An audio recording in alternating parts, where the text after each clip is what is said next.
We're going to make some beef stew in this Instant Pot. It's a electric programmable pressure cooker. I just love the thing. I've had it for 2 years maybe, I think. And so it's got this stainless steel pot that goes in there. And I make stew a lot with it for my lunches for work. One of these, I can get 4 or 5 days lunches for work out of it. So what's going in there? I like to do heavy on the root vegetables. I'm going to put a whole lot of carrots in there.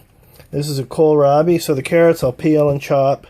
Kohlrabi I'll peel and chop. That's a member of the cabbage family. It's a root vegetable, but it'll give it some cabbagey flavor. I put a little bit of potato in. I don't like to go too heavy on potato because it's not the healthiest vegetable. Like, it's relatively devoid of nutrition. I normally have turnip and parsnip in there, but I went to the farmer's market and they're not quite in season yet, and I didn't feel like going to the grocery store for them.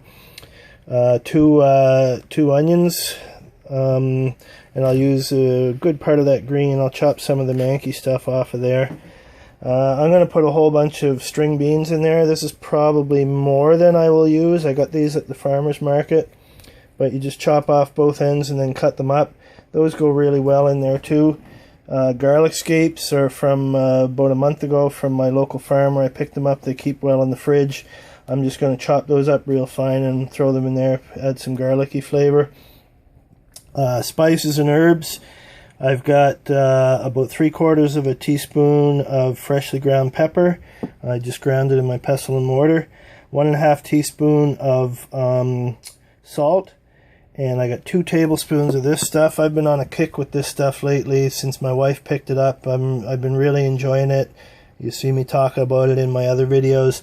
Normally what I do in this stew is I would put 2 tablespoons of freshly ground rosemary. That's what I really love. I really love rosemary. Put whatever herbs and spices you want.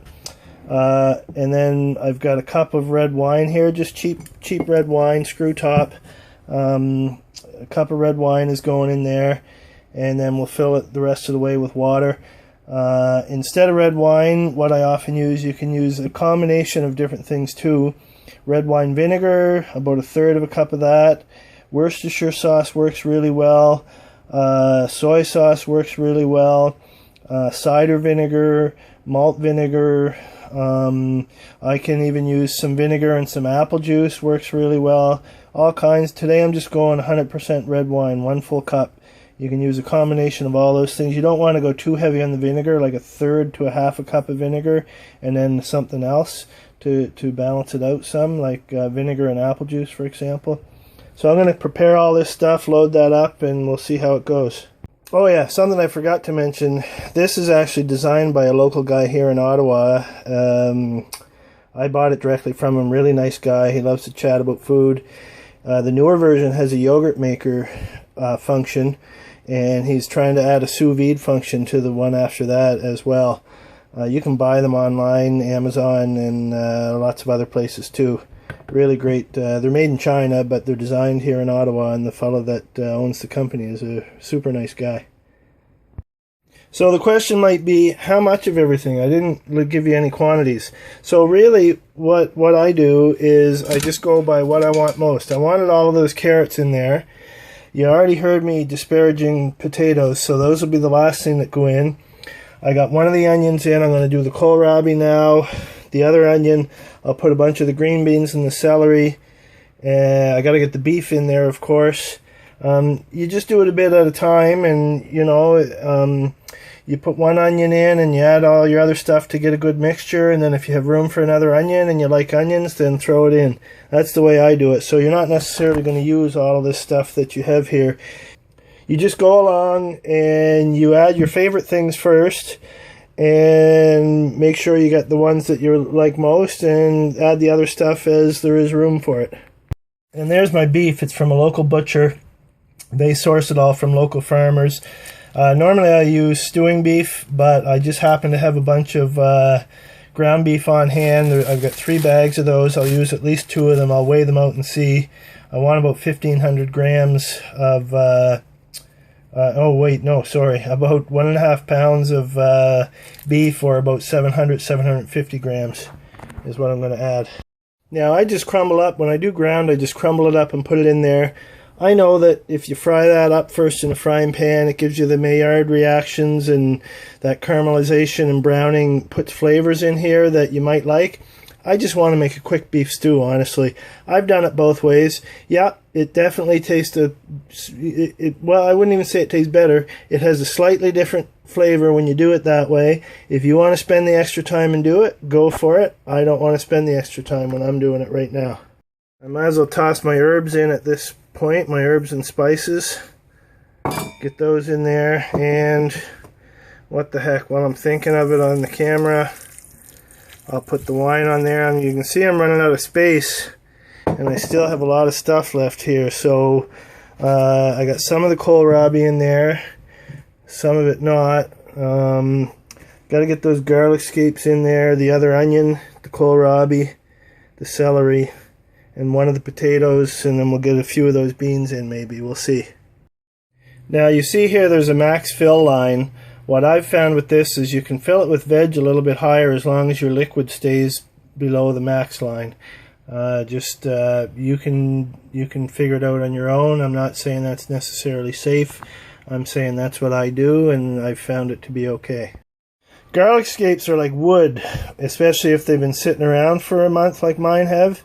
So I'm putting them in the mini chopper, and I just added a little wee bit of maple syrup just on a whim to help them puree in there. They won't puree, but at least I can get them chopped up a lot smaller, and then they'll be softened up in the pressure cooker. That's a great thing about a pressure cooker for something as woody as garlic scape. Alright, so we're filled up. I didn't have my water yet. Let's survey what's left. I didn't actually end up putting any green beans in at all. One stalk of celery left, 2 potatoes. Other than that, everything else is in there. So that's what I ended up with. Now we're going to fill this up. We keep our eye on that max mark over there. Probably going to need a little bit more water than that. I'll run and get some. There's something I just thought of while I was going for the water there, is that next time what I might try is using V8 for the liquid, or at least half of the liquid in here. I love V8. I drink it every morning. And I think it would actually make a pretty interesting stew, so I'm going to try that. You can see I need a little bit more water. I don't even want to come right up to that max mark, or it'll be a little bit too thin. Alright, so that's what we got. I meant to point out to you as well, there's what the garlic scapes look like when they're all chopped up, and they'll soften up really nicely. So we just put our lid on here, and I want to go manual. And I do 31 minutes on manual, and that'll just start itself. There's nothing else to push. It will beep there in a few seconds. There you go. Now it's going to come up to pressure. You got to make sure this thing is pointing in the right direction. It'll come up to pressure, and once it's up to pressure, it'll start the timer doing 31 minutes. Alright, the timer's going. You got 28 minutes left there on my 31. I choose 31 because everybody knows that prime numbers cook better. Just wanted to say a word why I love this thing so much. You set it and forget it. I can just leave it alone, and when that's done, it will allow the pressure to come down, and then it automatically keeps it hot, so it will, you don't got to worry about getting to it at the right time or whatever. I can come back anytime today, and that's going to be nice and hot inside there. But I'll show you what I do when I package it up for my lunches when that time comes. It's going to be a couple hours from now. It smells pretty awesome in here. You can see 52 minutes here. That means it's been 52 minutes since it stopped the program. It took about a half an hour to come down to pressure or to depressurize. You couldn't open it, and I still haven't opened it yet. When you start smelling the awesome smells, then you know that this pin is dropped down. It doesn't really vent out very much smell until that drops down.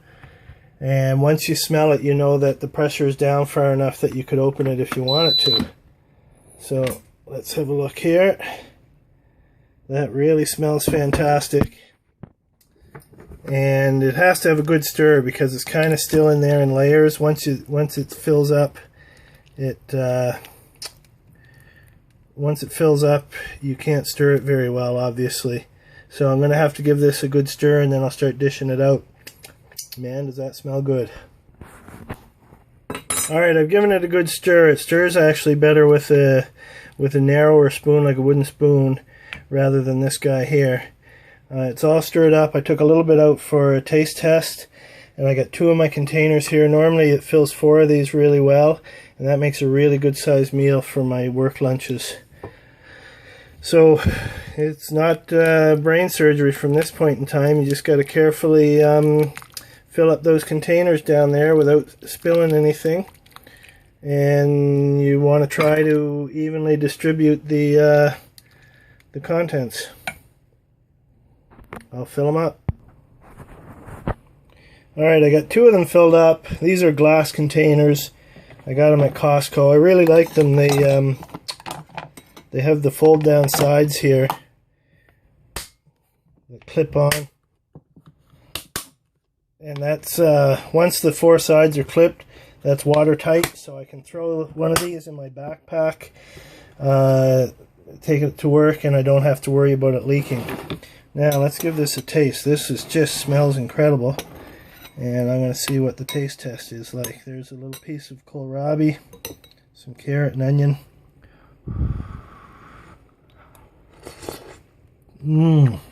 Yeah, that is very good. Very, very good. A little bit different than the stews I normally make with the different spices in there. That's the first time I've used kohlrabi. But it's very, very good. Every time it's a little bit different. Keep good notes, and you're always going to make something that's really yummy. Oh yeah, and you may have noticed it's not especially thick. I just don't bother doing the things to thicken it. Like, for example, if you're using stewing beef, you can dust your beef in flour first before you put it in here, and that will do quite a bit to thicken it. That's why I put a few potatoes in. Potatoes do a bit of thickening, but really you'd want to get some kind of flour or dust them in cornstarch if you really want to thicken it.